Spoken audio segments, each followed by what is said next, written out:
Let's talk about Versace Eros Energy, the newest Versace fragrance from the Eros line, which is a great fragrance. It's a citrus heavy fragrance, extremely citrusy, so very summer oriented.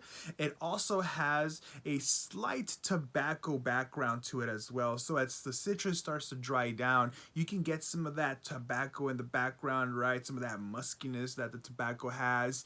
It obviously also has the sweetness that Eros is known for. It's not the vanilla sweetness necessarily that you'll find with the original Eros or the Eros Eau de Parfum, for example, but it has some of that as well. Now, with all of that said, are amazing things, but why did Versace come out with this one, right? It doesn't make too much sense in the line of Eros, first of all. And also, if I'm being honest, it's quite a generic scent profile, in my opinion, because Paco Rabanne in the Million line, they came out with Paco Rabanne 1 Million Gold, which to my nose, it's pretty much this one right here with more of the DNA, obviously, of the Million line, which tends to be extremely sweet, and more of that, flamboyancy, if you want to call it that, that Paco Rabanne tends to have.